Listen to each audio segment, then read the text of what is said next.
Hello students, welcome back to my channel again. So students, last class में हमने हमारा chapter 2 that is basic accounting terms को over किया था और आज के क्लास में हम चैप्टर 3 पर चलने वाले हैं that is accounting principles. Okay, so हम देखते हैं कि होते क्या है। सो सबसे पहले तो मैं आपको ये रीड कर रही हूँ, ओके, और उसके बाद में हम इसके बारे में और भी इसके कैरेक्टरिस्टिक्स फीचर्स भी देखने वाले हैं। So the set of rules which tells that how accounts should be prepared. Okay, जब आपको कोई सेट ऑफ रूल्स दिया जाता है और उन्हीं रूल्स के बेस पर आपको कोई अकाउंटिंग करनी होती है, that will be accounting principles. जैसा हमने फर्स्ट चैप्टर में बात की थी कि अकाउंटिंग प्रिंसिपल्स के नेचर्स हमने अकाउंटिंग के आपके कैरेक्टरिस्टिक्स में देखा था। तो accounting is an art as well as science, ये कैरेक्टर हमने पढ़ा था। ओके, तो आर्ट क्यों होता है ये तो हमें मालूम है, बिकॉज इसमें हम लोग रिकॉर्डिंग, समराइजिंग, क्लासिफाइंग ये सब कुछ करते हैं और हर पर्सन जिसको ये आता है उसके लिए एक आर्ट हो गया। ओके, बट साइंस क्यों है? Because it is based on some principles. Okay, जैसे आपका अकाउंटिंग प्रिंसिपल्स के बेसिस पे अगर आप अकाउंटिंग करेंगे तो वो जो अकाउंटिंग होगी, ओके, वो एक यूनिफॉर्म लेवल पे चलेगी। मीन्स वो जो है सब उसी प्रिंसिपल्स के बेसिस पे करेंगे तो सेम अकाउंटिंग रहेगी, सबकी सेम रूल्स फॉलो करेंगे तो आपके सेम रिजल्ट्स निकलते हैं। ओके, तो इनका होना बहुत ज़रूरी होता है। ओके, नाउ अब देखिए, these rules are usually called GAAP. Means आपका इसका गैप का फुल फॉर्म अगर कोई आपसे पूछे तो आप क्या लिखेंगे? Generally accepted accounting principles. Okay, इसका फुल फॉर्म हो गया। तो इसका मतलब ये हो गया कि इसे हर कोई मान रहा है जो भी अकाउंटिंग कर रहा है।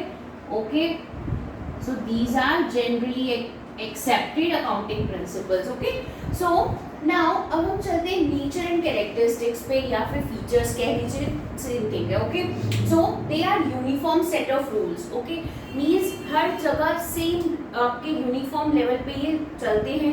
ओके, हर कोई नहीं यूज कर रहा है, जो भी अकाउंटिंग कर रहा है तो यूनिफॉर्म सेट ऑफ रूल्स है, कहीं पे कोई चेंजेस नहीं हो रहा है। ओके, नाउ अब आपका आता है मैनमेड है।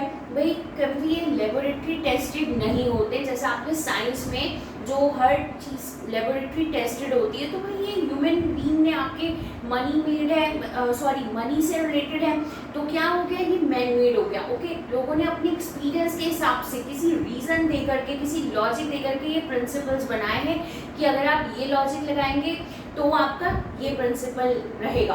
ओके, तो ये हर चीज़ एक लॉजिकली बेस्ड है, एक्सपीरियंस बेस्ड है, लोगों ने अपने एक्सपीरियंस के बेसिस पर भी इन्हें फ्रेम किया है, तो ये मैन मेड हो गए। Okay, now next is accounting principles are flexible.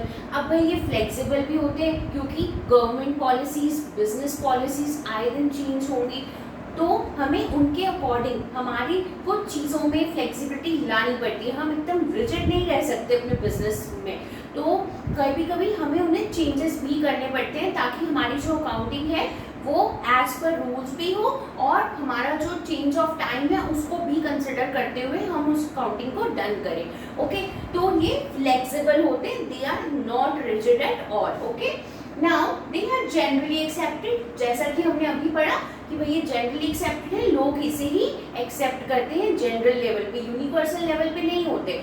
Okay, क्योंकि ये लेबोरेटरी टेस्टेड नहीं है। ओके, ये मैन मेड है, तो इसलिए ये यूनिवर्सली एक्सेप्टेड नहीं है बट जनरली एक्सेप्टेड है। एंड अगर ये जनरली एक्सेप्टेड है तो भाई ये किसी 3 पॉइंट्स को अगर सेटिस्फाई करेंगे तभी जाकर के ये जनरली एक्सेप्टेड होंगे। Okay, first is relevance. Means जो भी ये हम प्रिंसिपल्स को लगा रहे हैं और उनके बेसिस पे जो काउंटिंग हो रही है तो वो रेलेवेंट होनी चाहिए। ओके, मीन्स प्रॉपर होनी चाहिए। Now is second is objectivity and third is feasibility.